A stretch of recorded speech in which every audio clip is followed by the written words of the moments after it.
समाज के नेता पुढ़ारी जो अपने आप को जिनको बड़ा कहलवाने का शौक है, उनकी हालत क्या है वो मैं बताता हूँ। आम जनता की तो स्थिति ऐसी है कि उनको पढ़ना लिखना नहीं आता है, 10वीं 12वीं पढ़े लिखे तो भी दो शब्द लिख पढ़ नहीं सकते, ऐसी स्थिति है। वो एक अलग विषय है। एक गरम गरम ताजा ताजा मिसाल आज की मैं आपको देना चाहता हूँ। आज के पेपर में मैंने जो हेडिंग लगाया था तो उसके बारे में मुझे फोन कॉल आ रहे। पहले तो देखिए कि मेरे तक पहुंचने का रास्ता बिल्कुल मैंने बंद करके रखा। 4 साल पहले जब मैंने काम शुरू किया था तो दोस्ती की, रिश्तेदारी की जंजीरें जो आपको आगे बढ़ने में तकलीफ देती है वो मैंने काटा था। तो रास्ता बहुत कम है, लेकिन फिर भी वो खोज करके कहीं ना कहीं से सुराग निकाल ही लेते हैं। फोन कॉल आया तो उन साहब से मैंने ये पूछा कि आप जिस बातमी का जिक्र कर रहे हो क्या वो आपने बातमी पढ़ी है? तो कहने लगे नहीं पढ़ी। अरे बाबा पहले बातमी पढ़ो, मैंने बातमी में क्या बात लिखा है वो समझो। नहीं नहीं, तुमने उनके खिलाफ लिख दिया, उनके दारू के और जुगाड़ के धंधे नहीं है, उनका फोटो छाप दिए।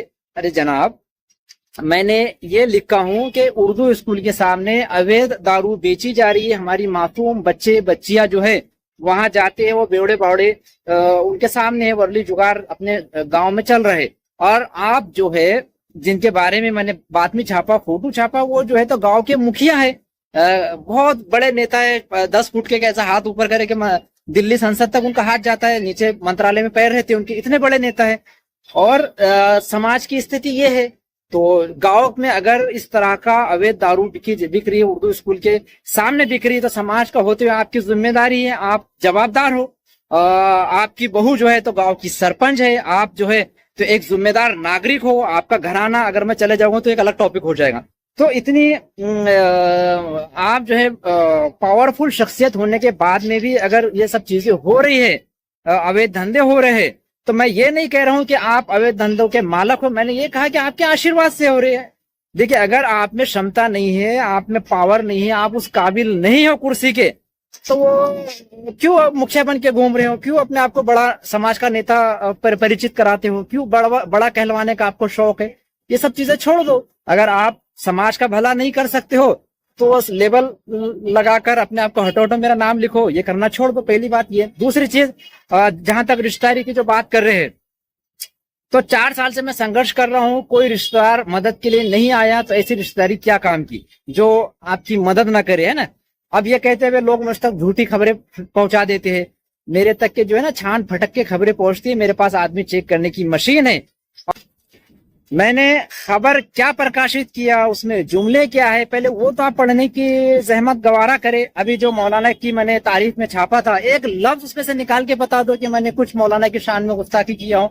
एक एक तारीफ के पुल मैंने बांधा हूँ, तो उसके ऊपर भी नाराजगी व्यक्त की जा रही है। अरे भाई, अगर किसकी तारीफ करना भी गुनाह है, मैंने तारीफ में छापा है, एक लफ्ज पूरे मजमून से निकाल के बता दो कि जिससे मौलाना की शान में गुस्ताखी होती हो। तारीफ के पुल ऐसे बांधा हूं जो मुरीदैन भी नहीं इस तरह की तारीफ करते रहेंगे, ऐसी मैंने तारीफ की हूँ। उसके ऊपर भी नाराजगी व्यक्त की जा रही है।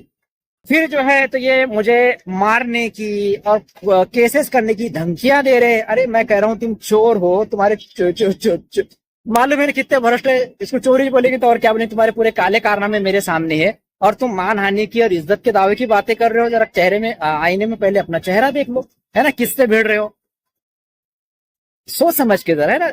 वो कैसे 4 लोगों में बैठे जिनके हाथ भर की जबान ऐसी फड़फड़ाती, अरे ये खीसे में आमदार, खीसे में मंत्री, पैरों में।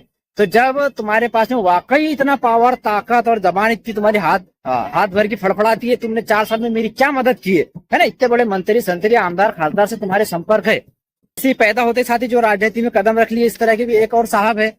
तो हत्या जैसे मामला मैंने तने तनहा निपटा हूँ। उस समय किसी ने मेरे से बात करने की लोगों की हिम्मत होती नहीं थी। और जो लोग बात करते थे उनका एक फेमस डायलॉग मेरे दिमाग में एकदम फिट है कि वहीद खान के नाम पर अगर हम कहीं एक गिलास पानी मांगने जाए तो घंटा भर लगता है कि वहीद खान ने सबसे पंगे लेके रखा है।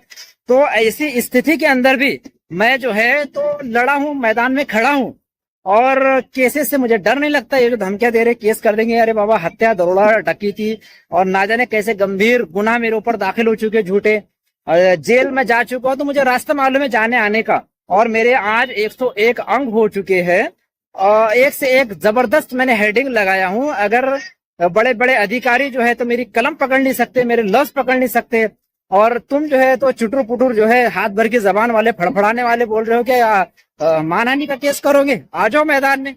कितने केस करते देखता हूँ, है ना, ऐसी।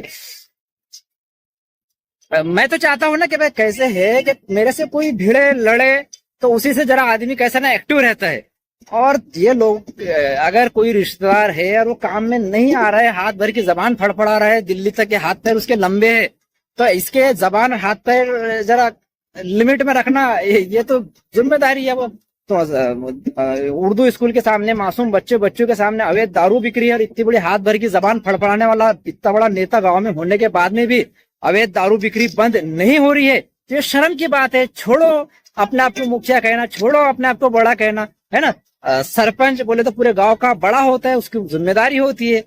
जय हिंद, जय संविधान, जय महाराष्ट्र।